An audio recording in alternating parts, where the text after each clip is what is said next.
Today's lecture will focus on the cardiovascular system.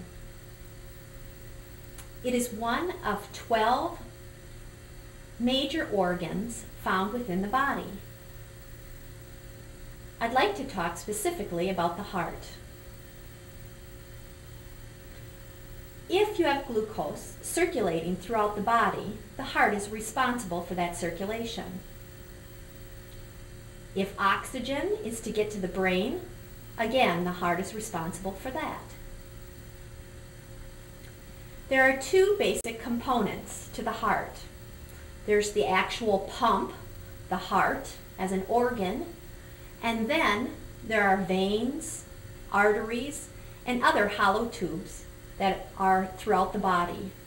Those are the two basic components. To understand what the heart is made of, you need to understand that we are all made of cells. They are microscopic components to our body. Cardiac muscle cells, otherwise known as CMC, is very unique to the heart, found nowhere else in the body. It's the only one of its kind. It is also unique in its makeup and that it is autorhythmic, meaning that it beats on its own. So if you would remove it from the thoracic cavity, it would continue to beat on its own. The cardiovascular cells also have adjacent cells that surround the heart. There are many millions, 2 to 3 million cells that make up the heart. But to stimulate the heart to pump, it only needs 2 or 3 cells to stimulate all the other cells, making it autorhythmic. If you were to dissect the heart, you would find 4 chambers. To look at the chambers, the upper chambers are called the atrium, and the lower chambers are called the ventricles.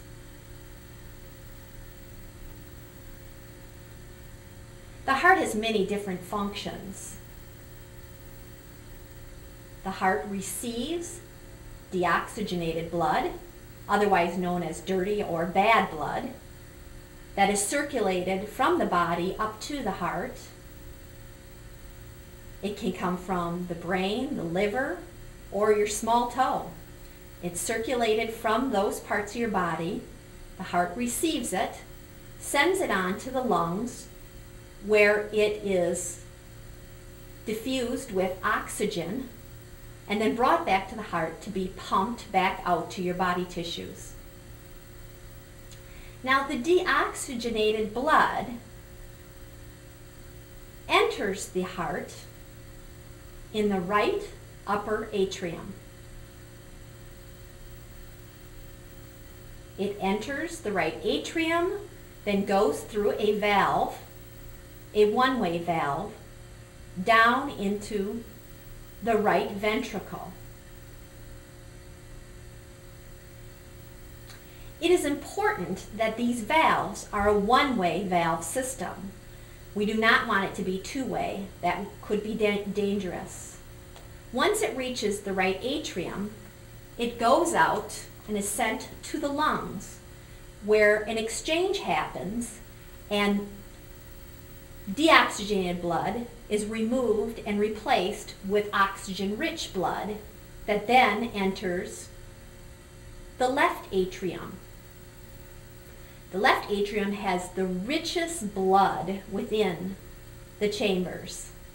It is received, then sent down through the bicuspid valve, or the mitral valve, a one-way valve again, down into the left ventricle, the largest of all chambers of the heart, because it has more muscle cells within it to create the pressure it needs to pump the blood throughout the entire body.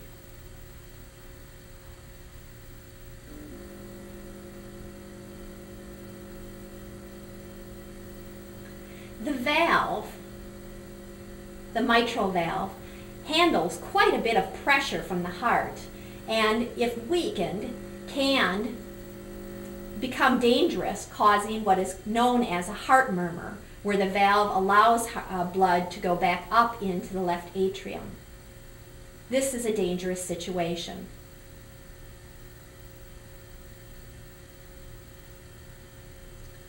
There are 5 trillion cells throughout the body that depend on the left ventricle to be strong enough to pump the oxygen-rich blood out to it. It leaves the left ventricle through the aorta. The aorta is the largest artery that leaves the heart, goes down to up to the brain, into the thoracic cavity, and down to the legs. The aorta is the largest of arteries.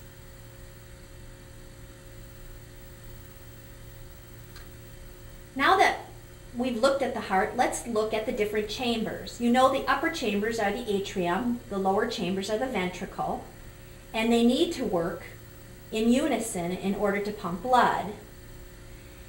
If we were to separate the atrium independent from the ventricle, it would create a big mess. It is important that they work together and work efficiently.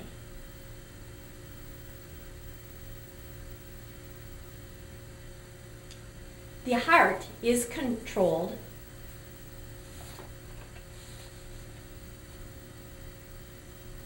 by a sinoatrial node that sends signals to the heart, otherwise called an SA node.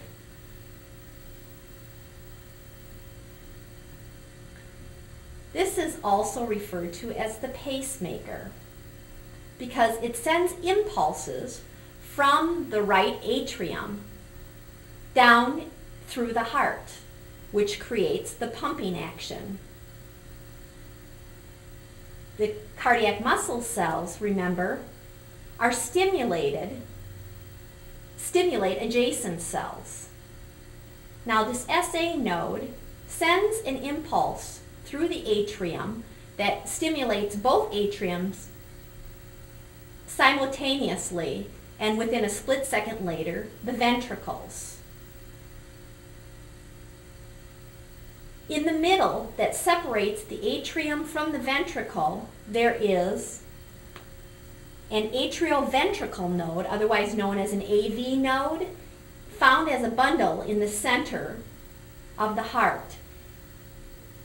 The SA node sends a stimulus that stimulates the atrium, then goes to the AV nodes, and later branches out to the ventricles, creating a nice, smooth, rhythmic pulse or contraction.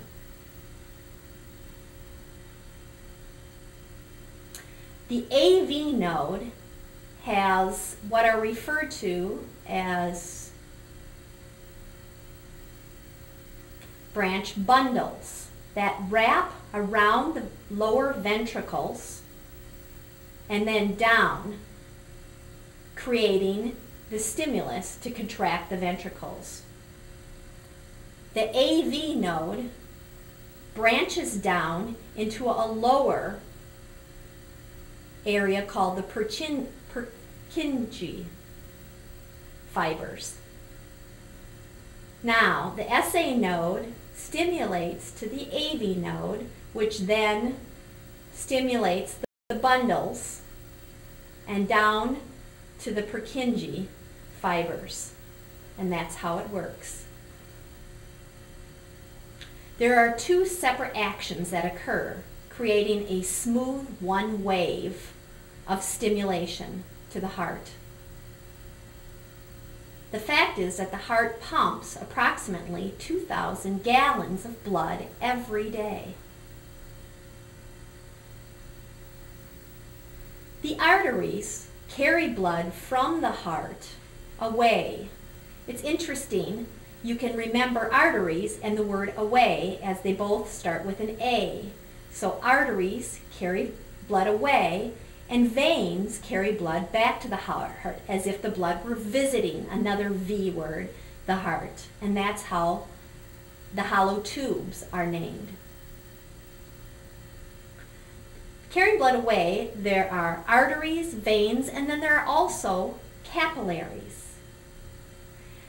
They are the smallest pathways that are found everywhere in the heart, including the lungs. And they are responsible for taking waste or bad blood or deoxygenated blood from the tissues and exchanging it with oxygen-rich blood as the heart pumps good blood or oxygenated blood out.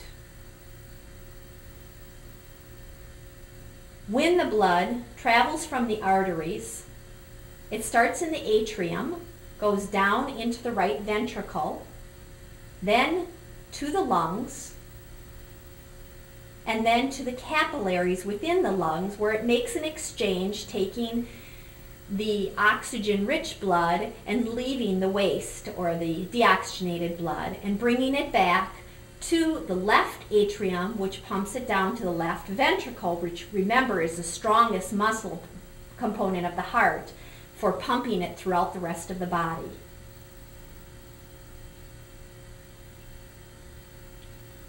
Now the arteries travel throughout the body into arterioles and then down into capillaries. Now that's carrying it away. When it carries it back from the capillaries, it goes into venules and then veins that carry it back to the heart. The interesting thing about all of these hollow tubes is that they can contract, expand and contract.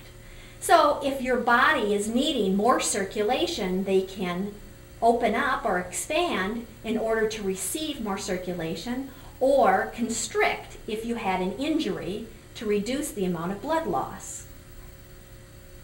These are called smooth muscle cells. And they are non-voluntary, meaning that your brain cannot control, or your thoughts cannot control, the contraction or expansion of these veins. They on their own react and contract or expand.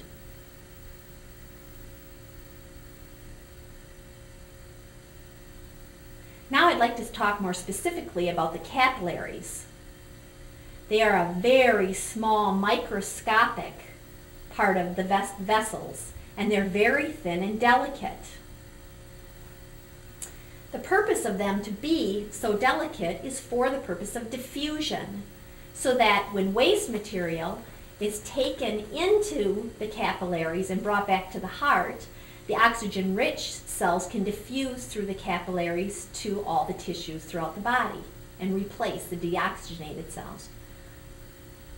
Now, as I explained, the heart has 4 chambers. The veins have arteries, venules, and veins. And also remember that blood leaves the heart through arteries, arterioles, and then branch out into capillaries. And then return from capillaries to venules to veins back to the heart. And that's how the circulation of the heart works.